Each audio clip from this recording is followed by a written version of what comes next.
On a dans la salle Madame Abby Blanche Daboako qui se cache sous son masque, mais étant donné qu'elle accompagne des jeunes aussi avec son agence conseil, je suppose qu'elle va se lever, se présenter et venir un peu, n'est-ce pas?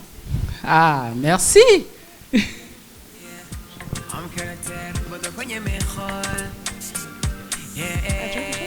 ne dérange pas, on est en train, c'est ce qu'on a dit. Ben voilà. Mesdames, bonjour messieurs. On est à Fiernel, désolé, je pense qu'on donne d'abord la chance aux dames et aux hommes ensuite. Donc, souffrez que je puisse le faire. Je suis Blanche Abby Daboako, donc nom d'épouse. Je suis ivoirienne au Sénégal depuis 18 ans, on va dire maintenant. Je suis arrivée à la faveur d'une bourse d'études qui m'a été donnée par mon ancien patron. Mon époux est venu avant moi, j'ai suivi une année après.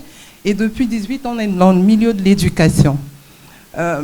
On est entrepreneur, lui et moi, depuis pratiquement 6 ans dans le milieu de l'éducation. Et pourquoi avoir choisi ce milieu? Parce que je pense qu'il y a énormément de choses à faire. Et j'ai apprécié ce qu'a dit la tata à la mamie, comme disait Emma, parce que nous qui sommes au quotidien avec les jeunes, on se rend compte qu'il y a un gros problème. Il y a un problème d'orientation, il y a un problème d'éducation à la base.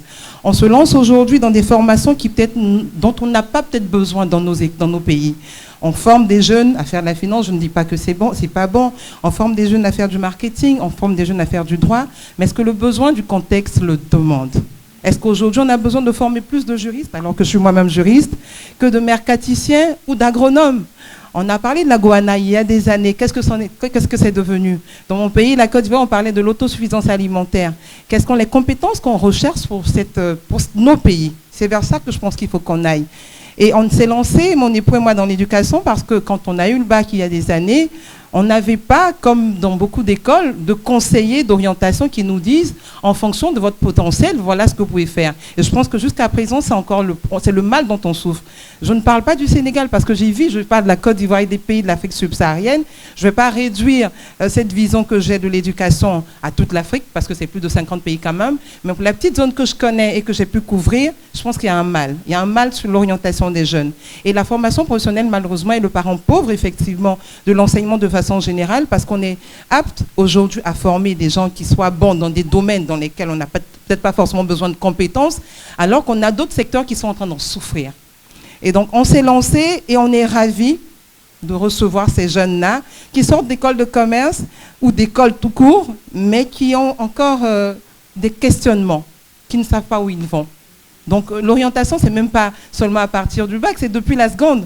J'ai un ami au Cameroun, et je fais un clin d'œil à Liliane, qui a créé la clinique de l'éducation. On en a souri, mais il les prend au berceau.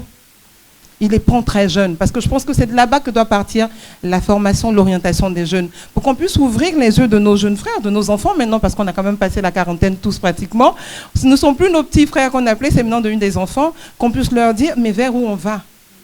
Et je pense que le continent a besoin de ça. Le continent a besoin de gens qui réfléchissent à le développer et non à copier ce qui se fait après, autour de nous. Donc, on est dans cette bataille-là, ce n'est pas toujours évident. Et je reprends encore la tata, je la revois pour dire, elle disait, c'est pas évident. On a peut-être eu moi la chance d'être avec mon époux, mais pendant 5 ans, Emma me disait, elle m'appelait pigeon voyageur, je ne suis pas moins pigeon voyageur qu'elle.